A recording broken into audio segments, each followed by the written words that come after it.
This is revenue marketing raw. No fluff, no vendor pitches. Just the truths your CMO won't say out loud. Featuring Jeff Pedowitz and Dr. Qaqish. Let's go! We're back for another edition. We are live again. This is episode 44, I think. I know, it's amazing. And when we started this, I said to myself, Jeff and I, we can talk about anything, everything, all the time. I just never imagined that after this many episodes, number one, we would still feel like we have so much to say. And number two, what we say needs to be fucking heard. Yes. Can everybody hear that? Because we were just talking about before this episode, like we're getting sad. We feel like we keep saying the same shit over and over. We keep trying to find different ways to say it. And how do we get our point across? How do we get our dear marketers to change their shit? It really has to start looking at some new behaviors. But I think that the topic that we picked out 8 minutes ago, right before the show, this is what we always do, because we want to keep it fresh. We even draw from a hat, like just keep it mystery. There's really nothing scripted about this. So Jeff, and it's so funny, when we started talking about this, I imagined, a marketer, a salesperson, and a buyer walk into a bar. That's kind of where the story starts, right? That's right. And the punchline is that no one's talking to each other, right? Nobody's talking to each other. That's exactly right. So they're all together. So, yeah, I mean, yes, we've been talking about AI and people are deploying agents and marketing's been using it and sales is using it. And now, of course, it's an exciting time. It's an exciting time to be in marketing and in sales right now. No question about it. But with all these agents, with all these things being deployed, it's an arms race and people are still talking right past each other, right? So we have marketing. It's like you've doubled down on not collaborating. And we've always talked about the need for sales and marketing to be aligned. Number one, so marketing can truly make that contribution to revenue. We know that that's the number one contributing factor to marketing success and the understanding of that customer.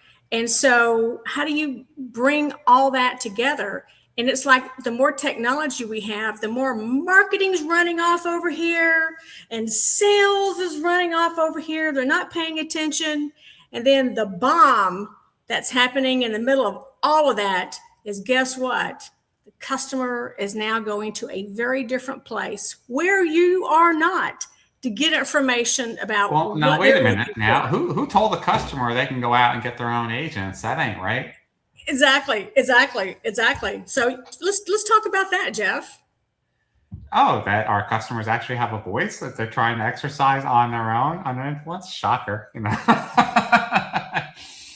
Well, look, I mean, as the tech gets increasingly sophisticated, I mean, we saw this back years ago. Remember, Deb, you and I used to do a lot of sales training, and we worked with the sales training methodologies, Miller Heiman and Sandler and all that, and then we started to realize one day that the customers went through sales training too, and they started to recognize the techniques that the vendors were using, and they were calling people out.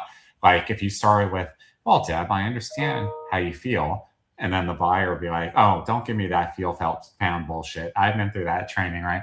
This is the same story now, 20 years later, where buyers, they can get this information on their own. They don't need to go to the vendor. They don't need to fill out a form. Exactly right. So again, 3 people walk into a bar. One is the buyer, and they don't need to go to your website. They don't need to talk to any of your people because they have their own agents going out and finding information that will help them make decisions. So that's one leg of the stool. So you've got buyers running off in this new direction. Now, what directions are the marketing and sales folks running? Yeah, so you got marketing, which we've talked a lot about. Okay, they're producing content. They're automating their workflows. They're doing, agentic buying assistance, right? They can start buying media. So they have another arm. And so they're just cranking out the content, Cranking it out. and it's cranking it out.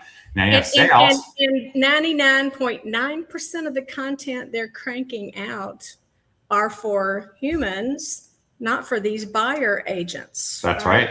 Okay. That's right. Right. And then, of course, you have sales, who they've been automating the BDR process, like with Qualified, for example, they're automating their proposal writing and their correspondence, it's getting to the point now where even as good as AI's got, you could really tell, when it was, so what's been written by AI and what's not.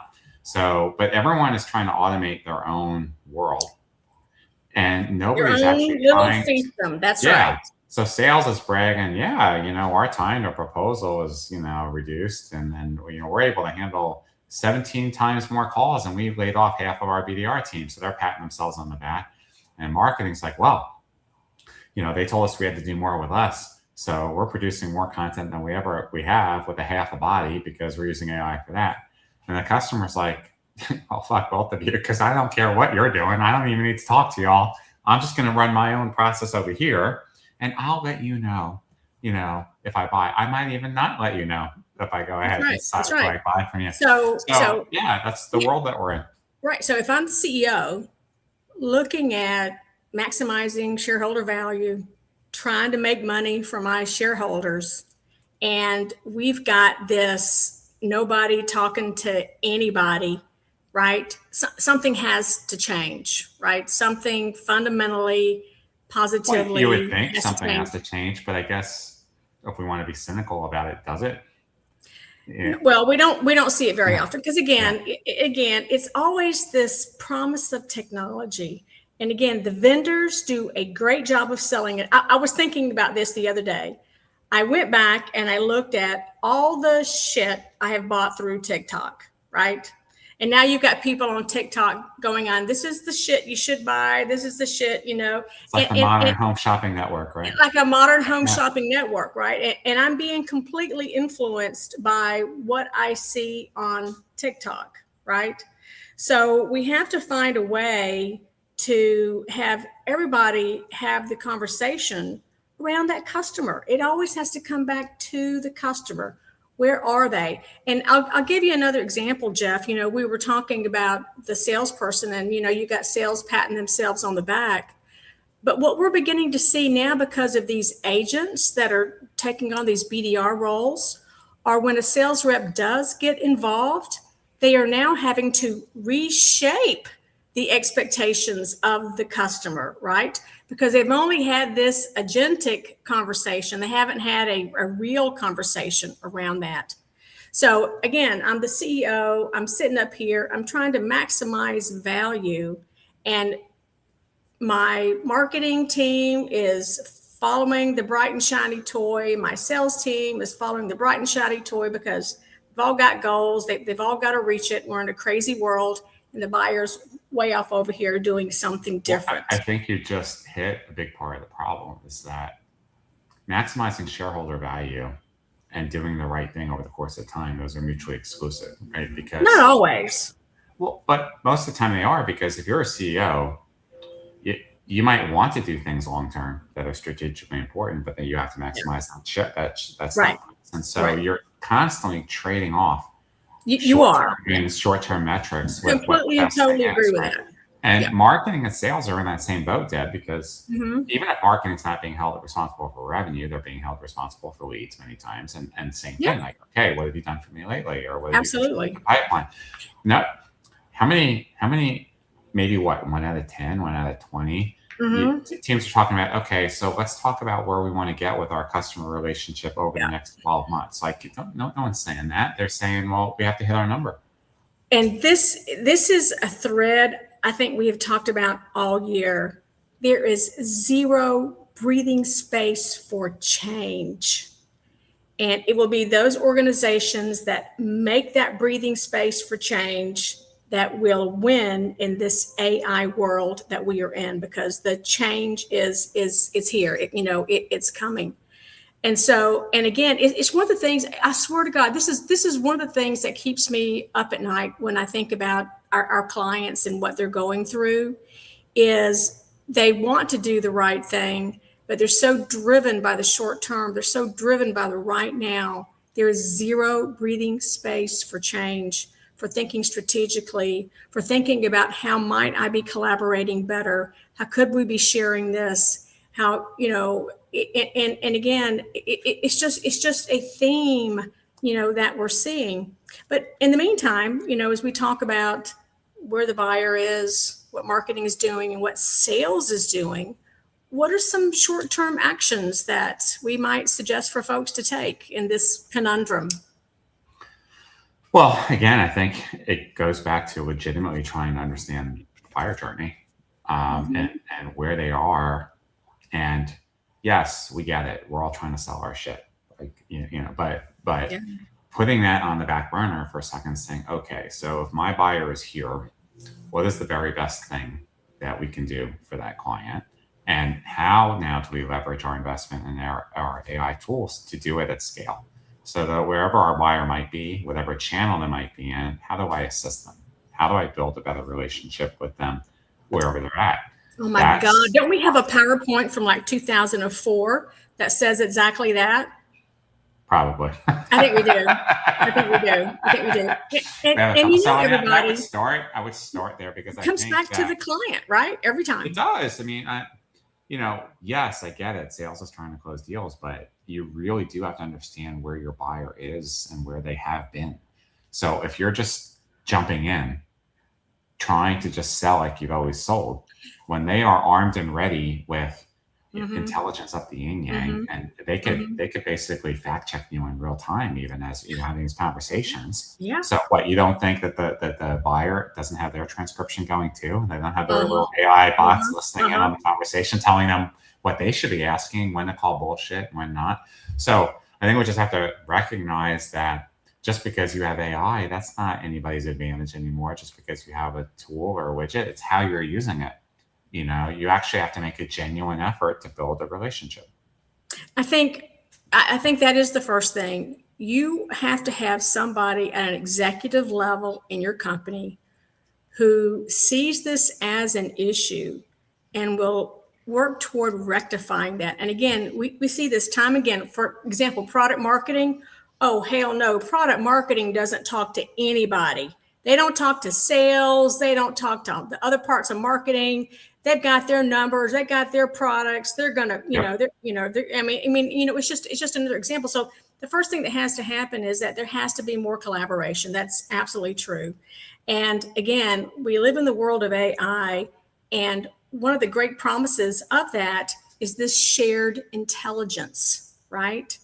And again, I think this, and we've been talking about this for over 2 years now, the ability for AI to gather and share intelligence so that, number one, it's common, everybody's got the same picture, and number two, so that it's up to date, it's recent, it's the most recent thing that you can take action on. So number one, it has to start with some kind of way to, number one, want to be collaborative and understand the value of that, but number two, a way to share customer intelligence. How do you do that, right? So yes, there has to be more intentionality. Right? 3, we talk a lot about shared goals to drive shared behavior. So I think AI dev needs to be a revenue metric, a revenue visibility. How is the company using AI to drive revenue? And then having marketing and sales work together towards that versus, I'm not saying that some of the other things that companies aren't trying to do with AI aren't important, whether if you're trying to get more effective and more efficient and do these and increase productivity, yes.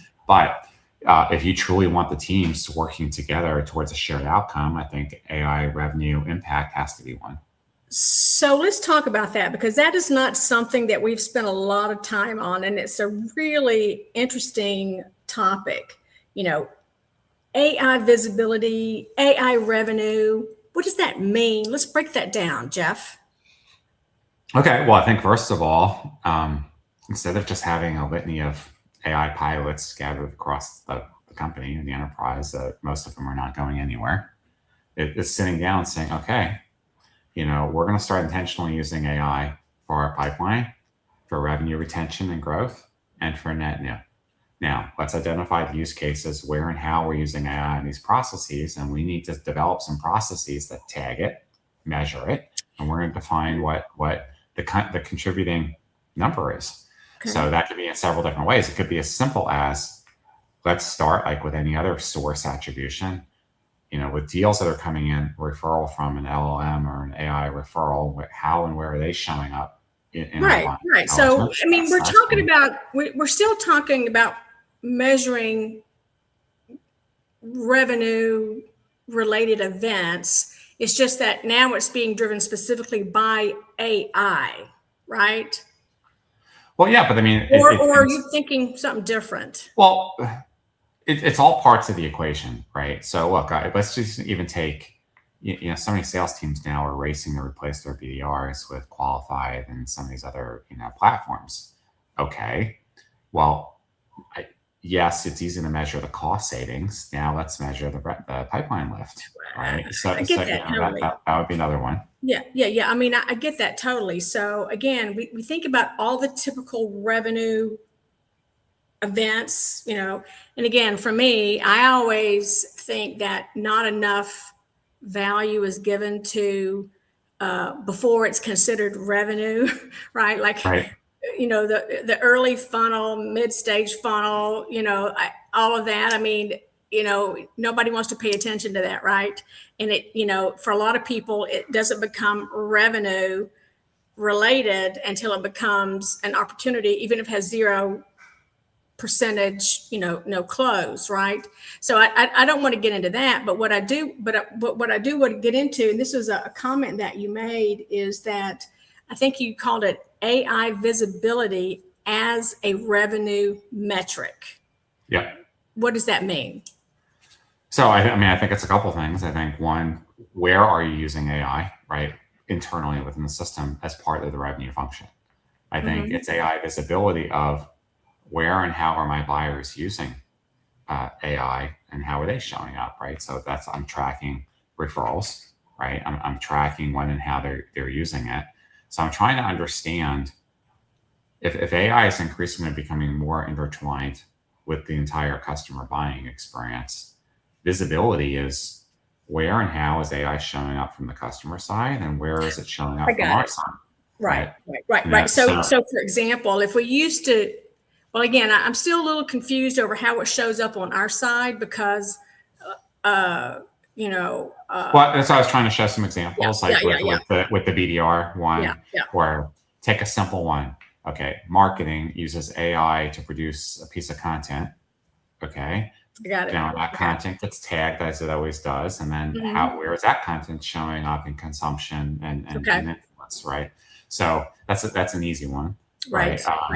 But the big idea is to stop using AI to do more with less and start using AI to drive revenue specifically, right? Take a look at your funnel, take a look at your customer life cycle and say, where can AI help speed up, improve these parts of the journey so that from a metaphor, how like a lot of people, they have like a map in their house and they put thumbtacks on it for the places they visited, like around the country or the world, right? So imagine this map is your entire customer experience, and you start putting in one color for where your customer is using AI and what they need, and then you put in a different color for where we're using, AI, and you start to see where the pins clustering.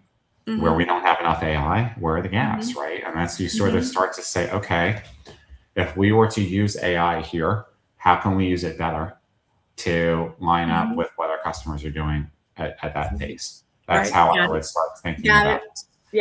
There has to be intentionality behind how you're going to use AI specifically to start uniting it.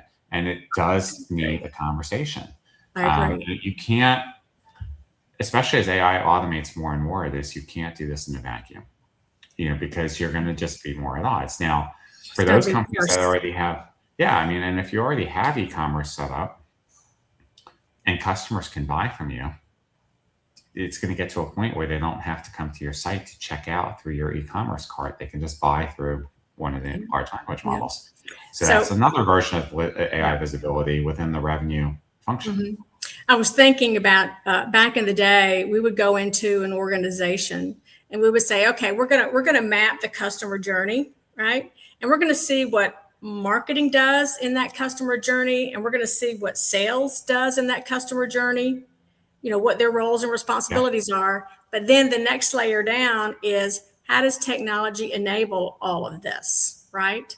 So if you were just to back up and do that exercise from, okay, this is the customer journey, here's marketing's role, here's the sales role, here's what we're responsible for, how can AI,